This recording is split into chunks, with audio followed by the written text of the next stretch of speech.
Hello, Brooklyn. This is Mikhail Prokhorov. Since I bought the Nets, I have given many interviews. But tonight, I am fulfilling my dream, being a reporter. My guest is a man who is the longest running scorer in the NBA. He has been with the team since 1967, but he is much more than a scorer. He is a living legend of our team. My pleasure to welcome Herb Turetzky. Thank you, sir. Hi, Herb. How are you? Very, very excited. Very happy to be here in Brooklyn with you.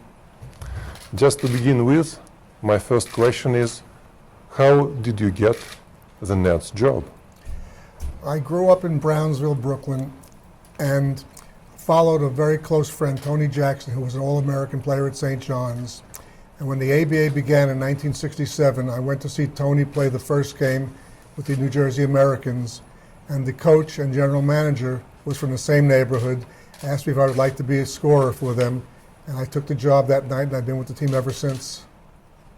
I see, and just I know you grew up in Brooklyn, and you played street ball. Yes, sir. I know this is just an American tradition, and I'm not very familiar with this, but I know it's very, very important for the basketball culture. And just can you tell me, please, what made it so important? Can you put it into words, please?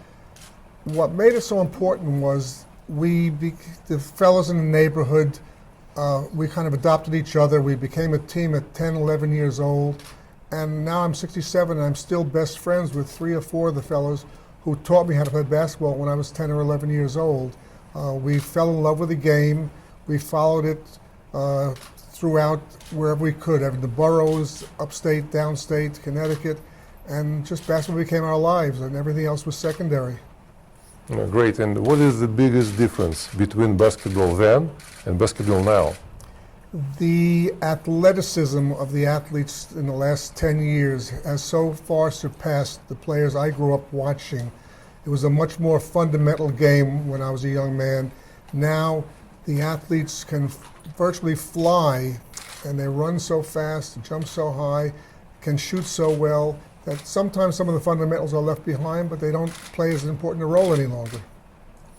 And from years of your experience, what do you think, what makes a team to become together and to become more than just the sum of its parts?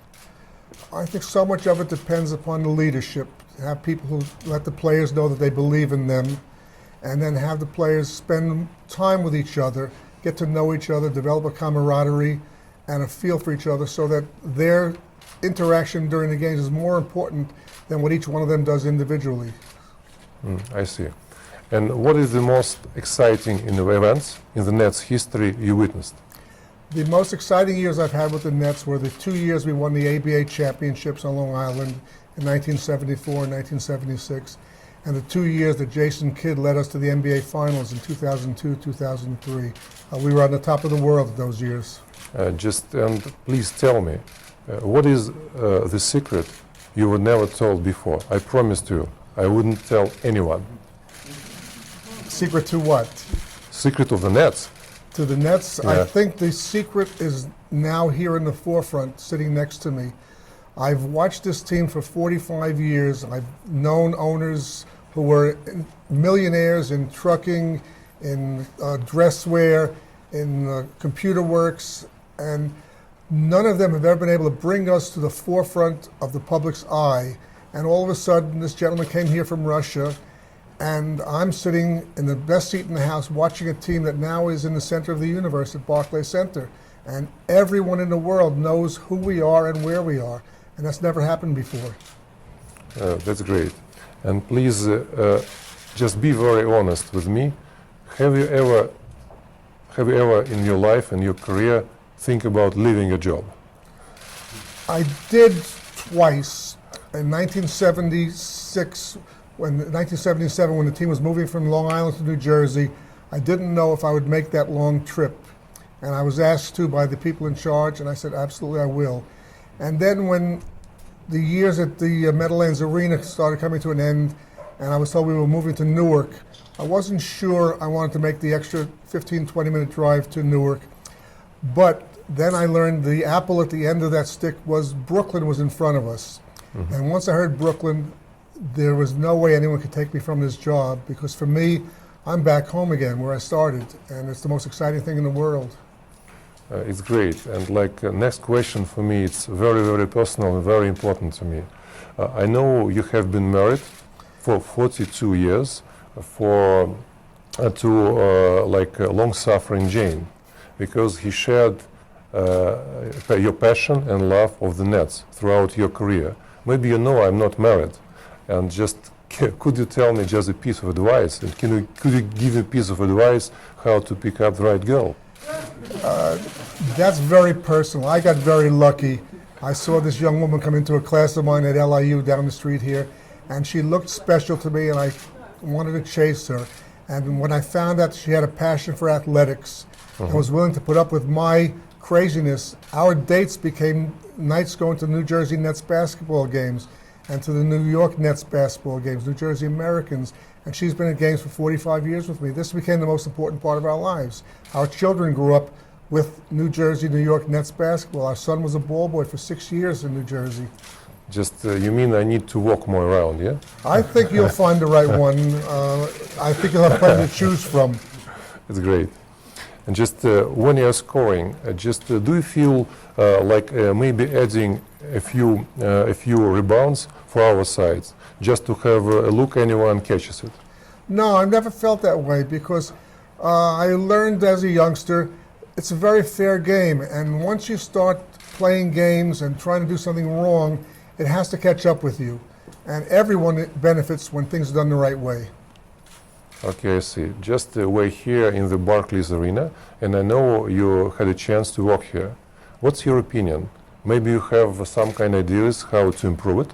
Because personally, I have people in high places here. I know them. I've been in 8 arenas now with the New Jersey Nets, New York Nets, and other than some also overseas.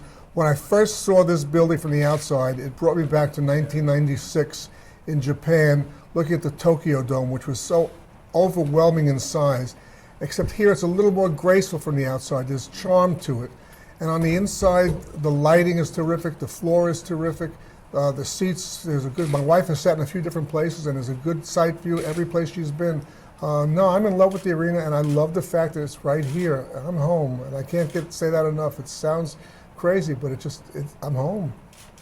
It's great, and maybe my last question, new fans are coming to our team, and they will know our team as Brooklyn Nets. What is the most important for them to know from the teams of the past? Well, the team that we have now and the teams we'll have in the future, they're building a foundation now that is saying, we did well in the past, but we're going to surpass that. We're going to identify more with the people who come to see us. We're going to spend more time in the communities, and we're going to be a much more successful team. And I think the club that's been put together by Billy King and the rest of the staff here is one that's going to fight for everything that's in front of us. Okay, and thank you very much. And let me take this opportunity on behalf of all my team, and also I think I can speak on behalf of the teams of the past. Thank you very much for a great job. And for us, we're very glad you can share with us some of your stories today. This is your personal correspondent, Mikhail Prokhorov, with my friend Herb Turetzky, signing off from Brooklyn. Let's go Nets! Let's go Brooklyn!